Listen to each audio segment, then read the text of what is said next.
हुआ। देवासुर संग्राम में सारे दैत्य परास्त हो गए और देवता विजयी हुए। तब दैत्यों के गुरु शुक्राचार्य जी ने दैत्यों से कहा कि भाई यदि तुम चाहते हो कि तुम देवताओं पर आक्रमण कर सको, उसके लिए ब्राह्मणों को बहुत प्रसन्न रखो। ब्राह्मण यदि प्रसन्न होकर के आशीर्वाद दे देते हैं तो ठाकुर जी भी एक बार को उस आशीष को ठुकराने में, उसको गलत साबित करने में 4 बार सोचते हैं। बोले एक ब्राह्मण ने दिया है, ब्राह्मण के मुख से निकला हुआ आशीष ठाकुर जी उसको कभी नकारते नहीं। शुक्राचार्य जी महाराज ने कहा, बलि तुम ब्राह्मणों को प्रसन्न करने की एक उपासना करो। और बलि ने सुंदर यज्ञ आदि होम कराए, ब्राह्मणों को खूब दक्षिणा दी। ब्राह्मणों ने मिलकर के आशीर्वाद दिया, विजयी भव। ब्रह्म वाक्यम जनार्दनम, ब्राह्मण की वाणी तो जनार्दन भगवान की वाणी है। और ब्राह्मणों के आशीर्वाद से बलि ने स्वर्ग पर आक्रमण किया और उसमें देवता हार गए। तीनों लोगों को बलि ने स्वीकार कर लिया, अपना बना लिया। देवता मारे मारे फिर रहे हैं, कहां जाएं हम, हमारे लोग तो छीन लिया। तब देवता सब अपनी मां अदिति के पास गए। अदिति मैया ने जाकर के कश्यप ऋषि से प्रार्थना की कि मेरे पुत्रों का उनको अधिकार वापस दिलाइए, स्वर्ग वापस दिलाओ। तो बोले देखो ब्राह्मणों के आशीर्वाद से बलि ने चढ़ाई की है, इसलिए ब्राह्मण के आशीर्वाद को तो हम नहीं नकार सकते। लेकिन कश्यप ऋषि ने पयो व्रत बताया और कहा कि देवी तुम इस व्रत को करो और व्रत करके भगवान प्रसन्न होकर प्रकट होंगे, तब भगवान से पूछना कि मैं कैसे क्या करूं, भगवान आज्ञा करेंगे, उससे कुछ ना कुछ संभव होगा। अदिति मैया ने पयोव्रत किया और पयोव्रत से भगवान प्रसन्न हुए। प्रसन्न होकर के भगवान ने कहा वरम ब्रूयात, मैया ने कहा मेरे पुत्रों का स्वर्ग वापस दिला दीजिए। भगवान बोले ब्राह्मणों का आशीर्वाद है बलि को, और यदि कोई ब्राह्मणों के समान, उन्हीं ब्राह्मणों के समान त्रिकालज्ञ, उन्हीं ब्राह्मणों के समान वैदज्ञ कोई ब्राह्मण यदि दूसरा आशीष दे तो ही उसके द्वारा, उनके द्वारा दिए गए आशीष निरर्थक हो सकते हैं। अदिति मैया बोली तो क्या करें? भगवान बोले ठीक है मैया, आप लोगों की इच्छा है तो मैं एक काम करता हूं, मैं ही आपके कुल में जन्म लेने आ रहा हूं। कश्यप ऋषि और आपके गर्भ से जन्म लूंगा, ब्राह्मण कुल वैष्णव हो जाऊंगा, मैं ही जाकर के बलि के यहां से तीनों लोग की संपत्ति ले आऊंगा, आप प्रतीक्षा करो। और प्रतीक्षा का फल मिला कि अदिति मैया के गर्भ से साक्षात भगवान का परम सुंदर स्वरूप वामन रूप प्रकट हो गया। बोलो वामन भगवान की जय। वामन भगवान का प्रादुर्भाव हुआ। मतवारी जाकी चाल मेरो अदिति को लाल, बड़ी अद्भुत चाल है वामन भगवान की। जन्म लेते ही उनका यज्ञोपवीत हो गया, और यज्ञोपवीत के बाद गुरु को भिक्षा दी जाती है। बृहस्पति गुरु रूप में बैठे हैं। वामन भगवान बोले गुरुदेव आज्ञा करो। बोले यदि गुरु के चरणों में भिक्षा रखना चाहते हो, दक्षिणा रखना चाहते हो, तो जाओ बलि के यहां से तीनों लोक लेकर के आओ। जो बलि ने अतिक्रमण कर लिया है, तीनों लोक लेकर के आओ, तब हम तुम्हारी भिक्षा स्वीकार करेंगे। तो इसका मतलब यह है कि श्री यज्ञोपवीत संस्कार तो हो गया, पर यज्ञोपवीत संस्कार पूर्ण कब माने? जब गुरुजी भिक्षा स्वीकार कर लें। तो अपने यज्ञोपवीत संस्कार के मध्य में ही वामन भगवान गए हैं कि भाई जब तक गुरु भिक्षा नहीं देंगे तब तक संस्कार पूर्ण ही नहीं होगा हमारा। और नन्हे से वामन भगवान कमंडल हाथ में लेकर के और झोला टांग करके निकल पड़े, खड़ाऊ पहन करके खुड़म खुड़म आवाज करते हुए जा रहे हैं बलि के यहां। तेरे द्वार खड़ा भगवान भगत भर दे रे झो। बलि कहते हैं कोई यज्ञ कर रहा था और उस यज्ञ की बड़ी सुंदर व्यवस्था चल रही थी। तभी बलि की दृष्टि जाती है दूर, मानो पहले तो कहता है यहां भागवत वर्णन, पहले वो कहते हैं कि ऐसा लग रहा है कि कोई साक्षात यज्ञ में अग्निदेव आ रहे हैं क्या, इतना तेज वामन भगवान का। थोड़े और समीप आए, बोले नहीं नहीं अग्निदेव नहीं है, ये तो लग रहा है सूर्य नारायण पधारे हैं क्या, सूर्य नारायण का अंश आ रहा है, इतना तेज और तेज बढ़ गया। लेकिन जब बिल्कुल समीप आए तो क्या देखा? 1.5 बिलांग के ठाकुर, इतने छोटे से ठाकुर जी, बहुत छोटे से नन्हे से छतरी लिए हाथ में, और छोटी सी पादुका ठाकुर जी की, गदमदरा से ठाकुर जी, और वामन भगवान पहुंच गए। ऐसी सुंदर चाल, ऐसा सुंदर मुख, ऐसे सुंदर नेत्र ठाकुर जी के। वामन भगवान आए, बलि ने चरणों में प्रणाम किया, जय हो जय हो जय हो, आज धन्य हो गए हम। बड़े बड़े ब्राह्मणों को तो खूब देखा, बड़े बड़े तेजस्वी लोगों को देखा, आज बटुक ब्राह्मण, नेक्स्ट से ब्राह्मण, और उनका भी इतना तेज कि अग्नि की भ्रांति, सूर्य की भ्रांति हो रही है। बलि कहते हैं, महाराज आप पधारे हैं, हम आपको कुछ भेंट करना चाहते हैं दक्षिणा स्वरूप, बताइए हम क्या दे दें। ठाकुर जी ने सब लेने से मना कर दिया। बलि ने खूब प्रलोभन दिए, बोले आप कहो तो मैं आपका घर बनवा दूं। वामन भगवान बोले घर में रहेंगे तो अकेले रहेंगे तो मन नहीं लगेगा, कैसे रहेंगे। बलि बोले तो आप अपने माता पिता सहित रहना। बोले हम अकेले ही हैं, कोई नहीं है हमारा। बलि बोला तो आप कहो तो महाराज अब संग में रहने को तुम्हें क्या, मैं ब्याह करा सकता हूं, आपका ब्याह करा दूंगा, सुंदर सी ब्राह्मणी कन्या से आपका ब्याह करा दूंगा, वो रह लेगी साथ में। बोले अच्छा ब्याह करा दोगे? बोले हाँ। करा दोगे तो फिर पत्नी की बड़ी मांगे होंगी, वो कैसे पूरी करेंगे, हम तो कुछ करते धरते नहीं। बोले महाराज ऐसे ब्याह नहीं करूंगा, अच्छे कुछ द्रव्य आदि भी दूंगा, बढ़िया सामग्री सब दूंगा, आपकी खूब बढ़िया दे के भेजूंगा आपको, वर्षों तक तो वो उसी से काम चल जाएगा, फिर कुछ वर्ष बाद देख लेना, आप कुछ थोड़ा बहुत तो कमाओगे ही, और कमाई फिर असली तो तभी प्रारंभ होगी जब ब्याह होगा आपका, इसलिए ब्याह करो। बोले ब्याह हो जाएगा, पत्नी आ जाएगी, सब व्यवस्था आप कर दोगे, फिर बच्चे होंगे हमारे? बोले हाँ। बोले होंगे तो फिर 2-4 ही होंगे। बलि बोले अब वो तो महाराज आप जानो। बोले 2-4 बच्चे होंगे तो फिर उनको विद्यालय पढ़ाना। तो वो हम पढ़वा देंगे, हमारे दादा गुरु, हमारे पर दादा हिरण्यकश्यप जी, उनका विद्यालय है हिरण्यकश्यप दानव विश्वविद्यालय, उसमें पढ़ा लेंगे आपके बच्चों को। बलि जो है ये प्रहलाद जी का परपौत्र ही तो है। भगवान बोले अच्छा तो बच्चों को पढ़ाने की व्यवस्था भी आप कर दो? बोले हाँ। अच्छा एक बात बताइए, जब बालक होंगे 4-5 बालक होंगे, एक आध उसमें से पधार गया तो मतलब? बोले नहीं, पधार गया तो फिर तो रोना पड़ता है ना, बालक कोई घर का चला जाएगा तो रुदन करना पड़ेगा। बलि बोले रुदन का मतलब मैं समझा नहीं, आप क्या कहना? बोले मैं ये कह रहा हूं कि रुदन, बालक कोई पधार गया तो घर में रोएगा कौन? बोले महाराज बालक आपका तो आपको ही रोना पड़ेगा। वामन भगवान बोले जिस काम से रोना पड़े वो हमको नहीं करना, ना ब्याह करेंगे, ना महल में रहेंगे, ना कुछ, रोना पड़े ऐसा काम क्यों करना। बलि की तो इतनी श्रद्धा बढ़ गई, बोले कि महाराज दान तो इनको दे के ही रहूंगा मैंने ऐसा अकिंचन ब्राह्मण नहीं देखा, यहाँ यजमान खुले हाथ से देना चाह रहा है, ब्राह्मण मना कर रहा है।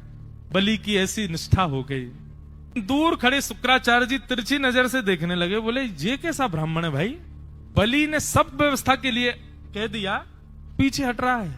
अंत नेत्र बंद करके महाराज जैसे ही देखा तो वामन रूप में ही शंख चक्र गदा पद्मधारी साक्षात ठाकुर जी का दर्शन।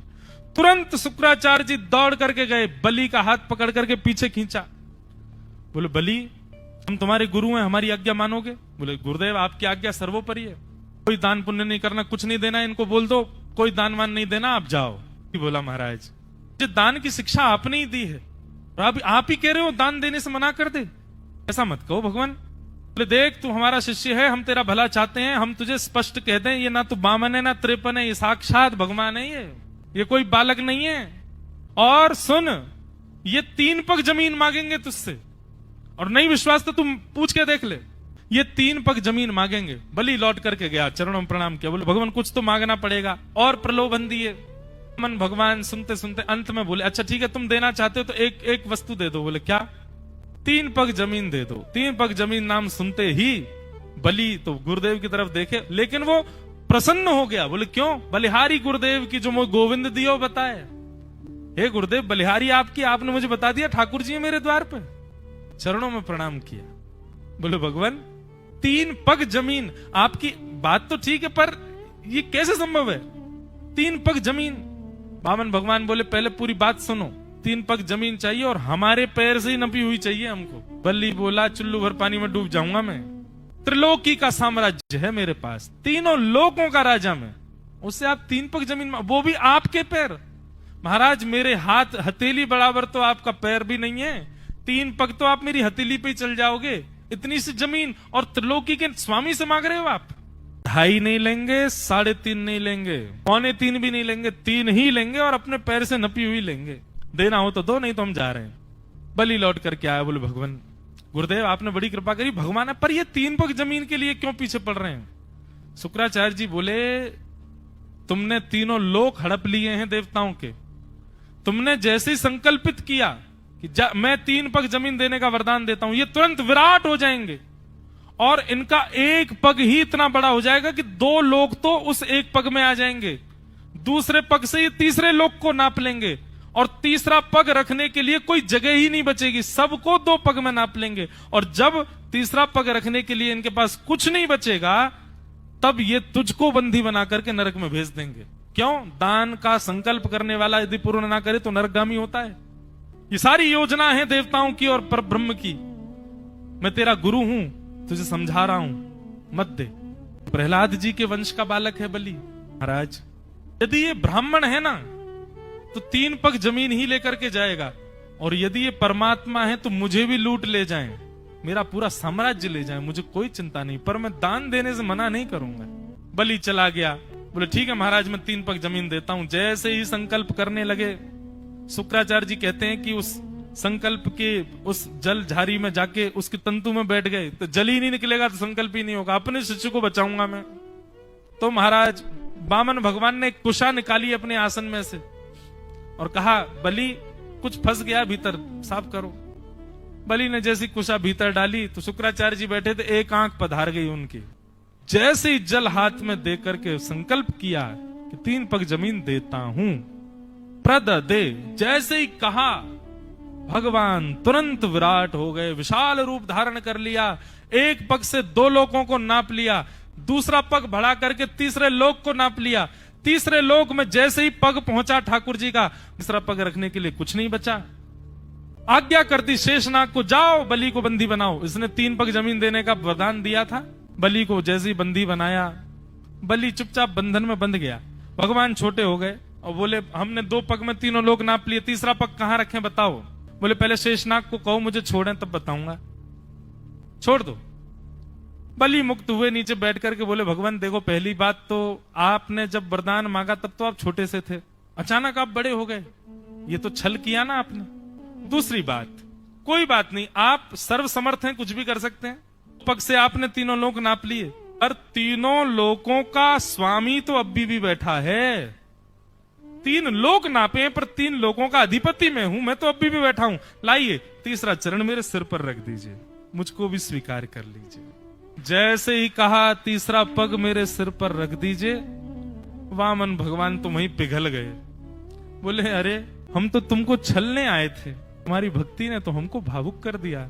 और बलि ने चरण, जैसे ही सिर नीचे किया, भागवत जी में वर्णन है, जैसे ही बलि ने अपना सर नीचे किया, ठाकुर जी ने अपना चरण उसके सिर पर रख दिया। और जैसे ही चरण रखा, डुमडुमियां बजने लगी, आकाश में महाराज पुष्प वर्षण होने लगा, और श्री प्रहलाद जी महाराज वहीं प्रकट होकर नृत्य करने लगे। भगवान बोले, तुम क्यों नृत्य कर रहे हो? प्रहलाद जी बोले, नाथ आपने सही कहा था कि एक वैष्णव के कुल में आ जाने से पूरा कुल पवित्र हो जाता है। मेरे से ज्यादा भाग्यवान तो बलि है। क्यों? जब आप मुझे दर्शन देने आए थे तो मेरे तो सिर पर आपने बरदहस्त रखा था, पर बलि के सिर पर तो आपने चरण कमल पधरा दिए। नाथ, ये तो मुझसे भी ज्यादा श्रेष्ठ है। आपकी बलि बलि हो नाथ। आप एक भक्त के परिवार पर कितना अनुग्रह करते हैं।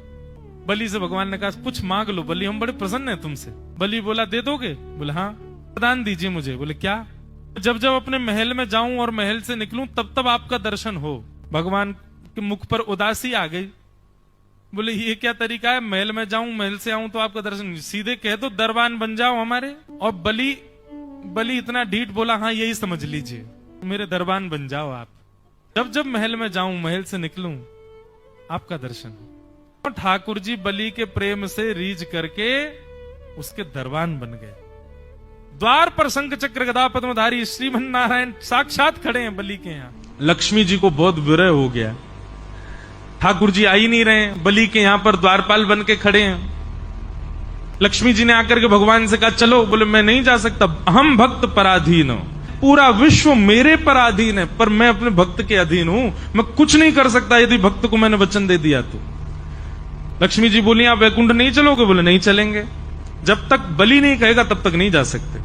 तब लक्ष्मी जी ने योजना बनाई और एक दीन सी कन्या बन करके लक्ष्मी जी भीतर गई। राजा बलि के पास पहुंची तो बलि ने कहा, आइए क्या सेवा करूं?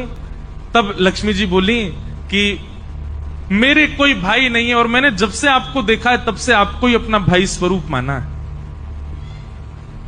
बलि बड़ा प्रसन्न हुआ, बोले आप भाई मानती हैं तो बहुत अच्छी बात है। लक्ष्मी जी बोली लेकिन ये संबंध हमेशा के लिए हो जाए, इसके लिए कुछ क्रिया होनी चाहिए। तो बोले क्या? बोले मेरी रक्षा की जिम्मेवारी आप लो, आपकी रक्षा की जिम्मेवारी मैं लूं, दोनों बहन भाई की रक्षा की जिम्मेवारी बहन भाई ले में, तब मानेंगे कि संबंध हमारा सुदृढ़ होगा। बलि ने कहा बहुत अच्छी बात है, कैसे करेंगे?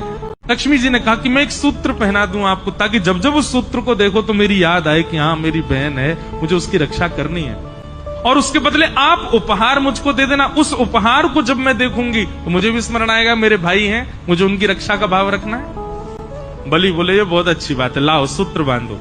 तब लक्ष्मी जी ने उनको सूत्र बांधा और सूत्र बांध करके दोनों हाथ आगे किया, भैया हमको उपहार दो। बलि ने कहा क्या चाहिए उपहार में? बोले तुम्हारा द्वारपाल जो है इससे हमारा ब्याह करा दो।